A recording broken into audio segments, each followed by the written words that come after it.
చూసుకున్నాం మన దెందులూరు నియోజకవర్గ ఎమ్మెల్యే చింతమనేని ప్రభాకర్ గారు. ఈ చింతమనేని ప్రభాకర్ పరిపాలన ఎలా ఉందన్న? బాగానే ఉందన్న.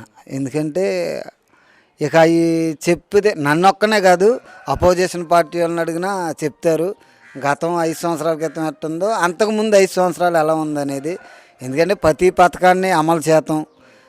మీకు ఇది వస్తుందిరా, మీకు ఈ రోడ్లు పోవించింది కూడా ఆయనేనన్న, ఇల్లులు కట్టించింది ఆయనే. గత ప్రభుత్వంలో కొన్ని మాకు రైతులు, నేను కూతురు వ్యవసాయం కూడా 2 ఎకరాలు 3 ఎకరాలు చేస్తాను. ఆ వ్యవసాయానికని అప్పట్లో జిప్సన్ అని అయ్యని ఇవని ఇచ్చేవాళ్ళు. ఇప్పుడు అవి ఏం లేవు. మొన్న 5 సంవత్సరాల దాకా కూడా ఇప్పుడు ఏమన్నా రైతులకి మొన్న మునిగిపోయింది.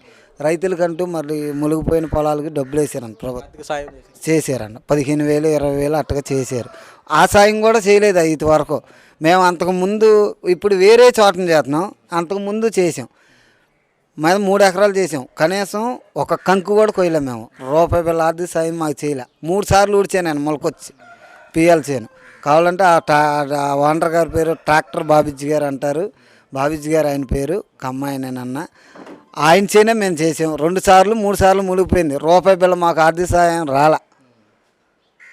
ఇప్పుడు కనీసం మునిగిపోయిన వాటికి డబ్బులన్నా రాసి ఏదో మేమున్న చల్లనీళ్ళకి వేడి నీళ్ళు తోడు. ఇప్పుడు ₹1,00,000 ఖర్చు పెడితే ₹1,00,000 ఎవరన్నా కనీసం మీకు కొద్దిగా అందితే దానికి ఉంటుందన్న. ఇక వచ్చే దాంట్లో ధాన్యం కూడా సకాలంలో కొని మాకు ఏ వర్షానికి దానికి దొరకకుండా సకాలంలో కొంటారని ఆశిస్తున్నాం అన్న. మేము చూసుకుంటే చంద్రబాబు గారు ముఖ్యమంత్రి అయిన తర్వాత ఎప్పుడైతే కొన్ని రోజుల తర్వాత వరదలు వచ్చినాయో, వరదల ద్వారా రైతులు చాలామంది పంటలు వేసి నష్టపోయారు. అయితే చంద్రబాబు గారు ₹25,000 ఆర్థిక సహాయం అందించారు. ఏ ముఖ్యమంత్రి కూడా ఇంత తక్కువ టైంలో, ఇంత షార్ట్ పీరియడ్లో రైతులను ఆదుకున్న విధానం ఎప్పుడు మనం చూడాల. ఏదైనా నష్టం జరిగిందనుకో ఆర్థిక సహాయం ప్రకటిస్తారు, అది వచ్చేపాటికి కొన్ని రోజులు కొన్ని నెలల్లో పడుద్ది. కానీ చంద్రబాబు గారు రైతులను ఉద్దేశించి, రైతులు వెన్నెముకగా భావించి, రైతే రాజుగా భావించి చంద్రబాబు గారు చేసినటువంటి వినూత్న కార్యక్రమం వెంటనే 25,000 ఆర్థిక సహాయం ప్రకటించారు. ఎందుకంటే ఏదో చన్నీళ్ళకి వేడి నీళ్ళు తోడన్నట్టు రైతులకి కనీసం ఈ 25,000 ఆర్థిక సహాయం చేస్తే కనీసం ఏదో వాళ్ళ ఖర్చు ఏదో ఒక చిన్న ఆర్థిక సహాయం అందించినట్టు చంద్రబాబు గారు ఆలోచించి నష్టపోయిన ప్రతి రైతుకి ₹25,000 ఆర్థిక సహాయం అందించారు. దీని మీద కూడా వైసీపీ ప్రభుత్వం కుళ్ళు రాజకీయాలు చేయడమే. జగన్మోహన్ రెడ్డి గారు మీకు స్పష్టంగా చెప్పేది ఒకటి, ఈ రోజున చంద్రబాబు గారు చేసే ప్రతి పని రాజకీయ కోణంలో ఒకసారి చూడడం మానేసి మానవత్వ కోణంలో ఒకసారి చూడండి. అరే నేను అలా చేయలేకపోయానే, ఈరోజు చంద్రబాబు ప్రజలను ఆదుకుంటున్నాడే, అన్నమాట ప్రకారం అన్నీ చేస్తున్నాడే, ఎందుకు మనం ఇలా బురద జల్లడం, ఇది కరెక్ట్ కాదని చెప్పి ఏనైనా ఒక్కసారి ఆలోచించు. ఎందుకంటే ప్రభుత్వం ఏదైనా మంచి చేస్తే నీకు నిజంగా నీకు ఎక్కడో అంటేద్ది అనుకుంటా. ఈ రోజున చంద్రబాబు గారు అన్న మాట ప్రకారం చేసిన వాగ్దానం నిలబెట్టుకుని ప్రతిదీ నెరవేర్చుకుంటా ప్రజల పక్షాన వ్యవహరిస్తూ ఉంటుంటే నీకు క్షేమంలో జర్లు పాగిపోతున్నట్టుంది. ఈ రోజున వరదల్లో చిక్కుకుపోయినటువంటి అనేక మందిని కాపాడుతూ సహాయక చర్యలు చేసుకుంటూ నిమగ్నమైపోయి ప్రజల్ని కాపాడుతూ ఉంటే ఒక పక్క రైతులు కూడా ఈరోజు నష్టపోతున్న ప్రతి రైతుకి అండగా నిలబడి వారికి కావాల్సిన ప్రతి అవసరం తీరుస్తూ చంద్రబాబు చేస్తున్న ఈ వినూత్న కార్యక్రమాలకి హ్యాట్స్ ఆఫ్ చెప్పాల్సింది పోయి కనీసం నువ్వు హ్యాట్స్ ఆఫ్ చెప్పకపోతే పోయావు, కనీసం ఎందుకు బురద జల్లి రాజకీయాలు చేసుకుంటాం. ఈరోజు 25,000 ప్రకటించారన్న మాటల నీ యొక్క హయాంలో రైతు భరోసా పథకం అంటావు. ఆ రైతు భరోసా పథకాలు కొంతమందికి పడితే కొంతమంది పడవు, ఈ విషయం అందరికీ తెలిసింది. అసలు ఇవన్నీ మనకి యూరియా ఇవన్నీ ఫ్రీగా వచ్చాయి, సబ్సిడీలు వచ్చాయి. కనీసం ఆ సబ్సిడీలు ఏమైనా ఉన్నాయి మొత్తం తీసి పడేసావు. ఈ రోజున చంద్రబాబు గారు వచ్చిన తర్వాత మొత్తం ఏవైతే స్టార్టింగ్లో ఉండి అలాగే మళ్ళీ పరిపాలన పునఃప్రారంభించారు. 5 సంవత్సరాల్లో రాష్ట్రాన్ని అధోగతి పాలు చేసేవంతే. కనీసం రాష్ట్రంలో పలానా ఏదైనా కొనాలన్న వస్తువు డబుల్ త్రిబుల్ అయిపోయింది. ఈ రోజున మళ్ళీ చంద్రబాబు గారు వచ్చిన ప్రతి దాంట్లో విషయంలో రేట్లు సబ్సిడీలు అన్నీ తీసుకొస్తా ఉన్నారు. రైతులకు ముఖ్యంగా ఆ రైతుకు కావాల్సిన ఒక పంట వేస్తున్నాడంటే ఆ పంటకి ఏమేమి మౌలిక సదుపాయాలు అవసరం, ఏమేమి విషయాలు తెలుసుకోవాలి అంటూ సచివాలయ సిబ్బంది ద్వారా వాళ్ళకి ఎనీ టైం ఫోన్లు చేసి ఎంక్వైరీలు చేసి ఏ పంట వేసారు, ఎలా ఉంది పరిస్థితులు అని చెప్పి ఈ రోజున రైతుల్ని పరిరక్షించుకుని వాళ్ళకి ప్రతీదీ తెలియపరుస్తూ చేసే ప్రభుత్వం ఉందంటే ఖచ్చితంగా చంద్రబాబు అని చెప్పాలి. ఈ రోజున చంద్రబాబు గారు చేస్తున్న ఈ పనికి మీరు సహాయం చేయకపోయినా పర్లా, కనీసం నోరెత్తి బురద చల్లకుండా ఉండండి రా బాబు. ఎందుకంటే ఒక పక్కన చక్కగా పరిపాలన చేసుకున్నటువంటి చంద్రబాబు నాయుడు గారిని మీరు ఎంత దారుణంగా ట్రోలింగ్ చేస్తారంటే చంద్రబాబు ఏమీ చేయలేక చెందలేక కాదు, చంద్రబాబు గారు ఇప్పుడు ప్రస్తుతం రాజకీయ విషయాలు బిజీగా ఉన్నారు తప్ప అదే మీ ట్రోలర్స్ వెంక ఈ ఎవడైతే పేటీఎం బ్యాచ్లు ఇలాంటి చెత్త పోస్టులు పెడుతూ తిరుగుతున్నారో వాళ్ళందరినీ టార్గెట్ చేయాలని చెప్పి చంద్రబాబు గారు కనుక ఆలోచిస్తే ఈ రోజున నిజంగా మీ యొక్క జీవితం సర్వనాశనం అయిపోద్ది.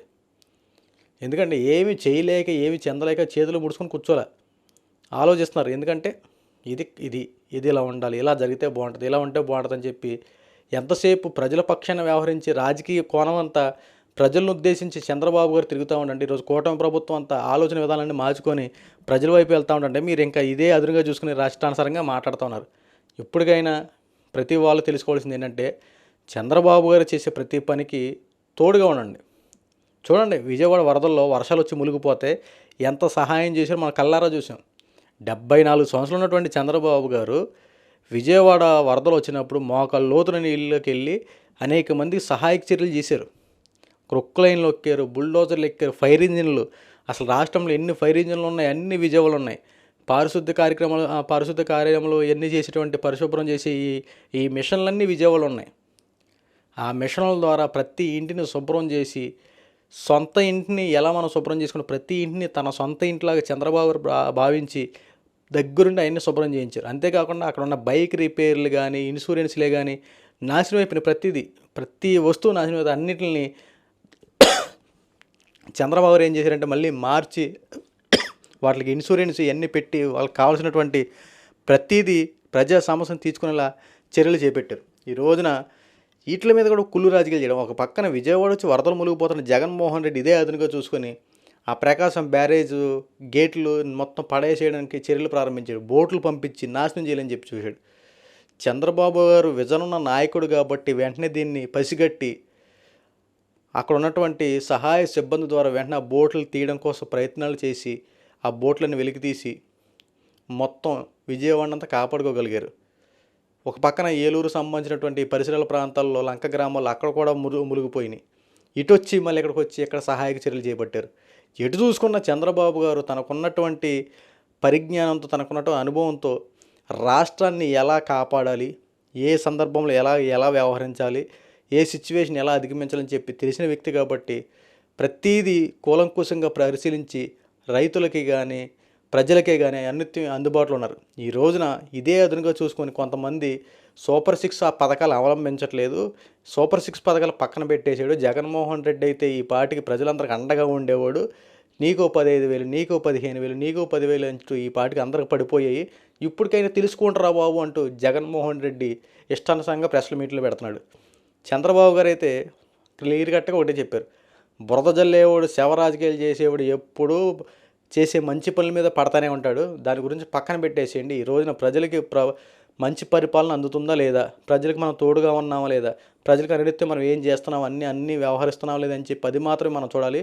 ఎవరైనా సరే ప్రభుత్వం మనకి సహకరించట్లేదు తెలుసుకొని ప్రజలకి మనకి ఏదైతే అవసరం ఉందో ప్రతి అధికారులను కూడా చంద్రబాబు గారు అప్రమత్తం చేసుకుని ప్రతి వాళ్ళు ప్రజలకు ఎనీ టైం అందుబాటులో ఉండండి, ప్రతి సమస్యను తీర్చే విధంగా రాజకీయ నాయకులు అందుబాటులో ఉండాలంటూ చంద్రబాబు గారు అధికారులకు వార్నింగ్ ఇచ్చుకుంటూ ప్రతినిత్యం ప్రజల్లో ఉండి ప్రజా సమస్యలు తీర్చే విధంగా ఈ రోజున ప్రతి ఒక్కరు కష్టపడుతున్నారు. దీన్ని కూడా రాజకీయం చేసి బురద జల్లే ప్రతి ఒక్కరికి ఇప్పటికైనా మారండి రా బాబు. పరిస్థితిని తెలుసుకుని దాన్ని బట్టి నన్ను మలుచుకోండి.